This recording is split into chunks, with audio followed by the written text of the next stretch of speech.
Hi friends, ఈరోజు Aadhaar address ఎలా change చేసుకోవాలో చూద్దాం ఈరోజు. అయితే ఆధార్ అడ్రస్ అయితే మనం చేంజ్ చేసుకోవాలనుకుంటే మీ సేవకు గానీ, అలాగే ఆధార్ సెంటర్‌కి గానీ వెళ్ళవలసి వస్తుంది కదా! అయితే మనం ఇంటి దగ్గర ఉండే మన ఆధార్ అడ్రస్ అయితే మనం చేంజ్ చేసుకోవచ్చు. అలాగే కొంతమంది రెంట్‌కుంటారు కదా! వాళ్ళకి ఎటువంటి ప్రూఫ్ అయితే ఉండదు అడ్రస్ చేంజ్ చేసుకోవాలనుకుంటే.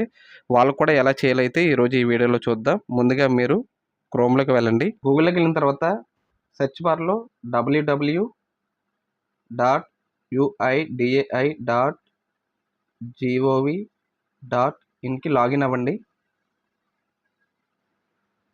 లాగిన్ అయిన తర్వాత ఇలా చూపిస్తుంది. చూపించిన తర్వాత ఇంగ్లీష్ సెలెక్ట్ చేసుకోండి. తెలుగు అయితే తెలుగు, ఇంగ్లీష్ అయితే ఇంగ్లీషు.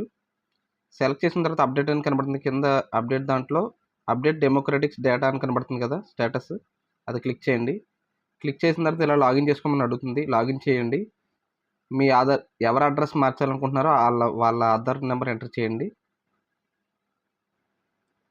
ఎంటర్ చేసిన తర్వాత క్యాప్చా అని అడుగుతుంది. క్యాప్చా ఎంటర్ చేయండి. క్యాప్చా ఎంటర్ చేసిన తర్వాత ఓటీపీ ఎంటర్ చేయమని అడుగుతుంది. ఓటీపీ ఎంటర్ చేయండి. ఓటీపీ ఎంటర్ చేసిన తర్వాత కింద లాగిన్ అని కనబడుతుంది కదా, ఆ లాగిన్ ఎంటర్ చేయండి. లాగిన్ ఎంటర్ చేసిన తర్వాత ఇలా చూపిస్తుంది. చూపించిన తర్వాత ఆధార్ అడ్రస్ అప్డేట్ అని కనబడుతుంది చూడండి. ఆధార్ అడ్రస్ అప్డేట్‌కి ఎంటర్ చేయండి. ఎంటర్ చేసిన తర్వాత పైన కనబడుతుంది చూడండి అప్డేట్ ఆధార్ ఆన్‌లైన్ అని, అది క్లిక్ చేయండి. క్లిక్ చేసిన తర్వాత కిందకి స్క్రోల్ చేయండి. కిందకి స్క్రోల్ చేసిన తర్వాత ప్రొసీడ్ టు అప్డేట్ ఆధార్ అని కనబడుతుంది కదా, అది క్లిక్ చేయండి. క్లిక్ చేసిన తర్వాత పైన చూడండి చూపిస్తుంది మనకి ఏది మనం మార్చుకోవచ్చు, అది చూపిస్తుంది చూడండి. నేమ్ అయితే 2 టైమ్స్ మార్చుకోవచ్చు. అలాగే డేట్ ఆఫ్ బర్త్ అయితే 1 టైమే మార్చుకోవాలి. ఇంకా జెండర్ కూడా అంతే. అలాగే అడ్రస్ అయితే ఎన్నిసార్లైనా మార్చుకోవచ్చు మనం. మనకు ప్రస్తుతం ఇప్పుడు అడ్రస్ మార్చుకోవాలనుకుంటున్నాం కాబట్టి అడ్రస్ క్లిక్ చేయండి. క్లిక్ చేసిన తర్వాత ప్రొసీడ్ టు అప్డేట్ ఆధార్ అని కనబడుతుంది కదా, అది ఎంటర్ చేయండి. ఎంటర్ చేసిన తర్వాత మన పాత డీటెయిల్స్ అన్నీ చూపిస్తాయి.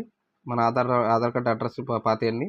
కింద డీటెయిల్స్ టు అప్లోడ్ అని కనబడుతుంది కదా, అక్కడ మనం కొత్త అడ్రస్ మనం అయితే ఎంటర్ చేసుకోవాలి. కొత్తదైతే ఆధార్ అడ్రస్ అయితే ఎంటర్ చేయండి.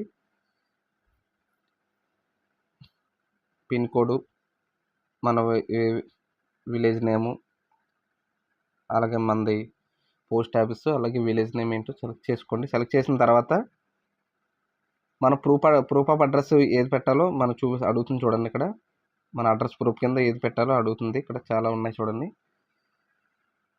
మన అడ్రస్ ప్రూఫ్ ఏదైతే అది పెట్టండి. మీ దగ్గర ఏది ఉంటే అవైలబుల్గా ఉంటే అది పెట్టుకోండి. ఒకవేళ కొంతమందికి అడ్రస్ ప్రూఫ్ అనేది అయితే ఉండదు కదా, వేరే ఊర్లో ఉంటుంది కదా, కొంతమంది రెంట్కి కూడా ఉంటారు కదా, వాళ్ళకి అడ్రస్ ప్రూఫ్ కావాలనుకుంటే మాత్రం మీరు ఒక డాక్యుమెంట్ అయితే నేను మీకు డిస్క్రిప్షన్లో ఉంది, అదైతే డౌన్లోడ్ చేసుకొని అది ఫిలప్ చేసి ఆ డాక్యుమెంట్ అయితే మీరు అప్లోడ్ చేయాలి. అప్లోడ్ చేస్తే మీ అడ్రస్ ప్రూఫ్ అయితే చేంజ్ అవుతుంది. అది ఎలా చేయాలో మాత్రం చూద్దాం ఇప్పుడు. దీంట్లో ఏంటంటే ఆధార్‌కి సంబంధించి అన్ని డీటెయిల్స్ అయితే ఉంటాయి. మనకు దీంట్లో అయితే ఒక ఫామ్ అయితే అవసరం ఉంటుంది. పైన కనబడుతుంది చూడండి, ఆ ఫామ్ అయితే అవసరం మనకి. అలాగే కింద కూడా ఫామ్ ఒకటి కనబడుతుంది చూడండి, ఫిలప్ చేసి కింద కనబడుతున్న ఫామ్ ఎలా ఫిలప్ అయ్యి ఉందో యాజ్ ఇట్ ఈజ్ మనం పైన కూడా అలాగే ఫిలప్ చేసుకోవాలి. అలాగే ఫోటో కూడా అంటించుకోవాలి. అడ్రస్సు, అలాగే ఆధార్ నెంబరు మొత్తం అన్నీ ఎంటర్ చేసి పేరు మొత్తం అన్ని డీటెయిల్స్ అన్నీ ఎంటర్ చేసిన తర్వాత కింద కనబడుతుంది చూడండి గెజిటెడ్ ఆఫీసర్ గ్రూప్ ఏ, అలాగే తహసీల్దారు, అలాగే ఎంపీ, ఎమ్మెల్యే, ఎమ్మెల్సీ అని కనబడుతుంది చూడండి, వాళ్ళు సెలెక్ట్ చేసుకోండి. వాళ్ళతో ఎవరి చేత అయినా సరే మనం సైన్ అయితే చేయించుకోవచ్చు. గెజిటెడ్ ఆఫీసర్తో సైన్ చేయించుకున్న తర్వాత ఆ ఫామ్‌ని అయితే మనం స్కాన్ చేసి అప్లోడ్ చేసుకోవాలి ఆధార్ అప్డేట్‌లో. తర్వాత నెక్స్ట్ అని కనబడుతుంది. నెక్స్ట్ అని క్లిక్ చేయండి. క్లిక్ చేసిన తర్వాత పేమెంట్ ఆప్షన్ చూపిస్తుంది. పేమెంట్ ఆప్షన్‌లో పేమెంట్ ఎంటర్ చేస్తే ₹50 అయితే పేమెంట్ చేయాలి మనం. ఆ ₹50 పేమెంట్ చేసిన తర్వాత మనకి 2-3 డేస్‌లో ఆధార్ కార్డ్ అడ్రస్ అయితే చేంజ్ అవుతుంది. తర్వాత మనం ఆధార్ కార్డ్ అనేది అయితే కొత్త అడ్రస్‌తో అయితే మనం డౌన్లోడ్ చేసుకోవచ్చు. Thank you. ఫ్రెండ్స్, మా వీడియోస్ కనుక మీకు నచ్చినట్లయితే తప్పకుండా సబ్స్క్రైబ్ చేసుకొని, లైక్ చేసి, షేర్ చేసి, కామెంట్ చేయండి. చాలామంది వీడియో చూస్తున్నారు కానీ లైక్ చేయట్లేదు. ప్లీజ్ లైక్ చేసుకోండి.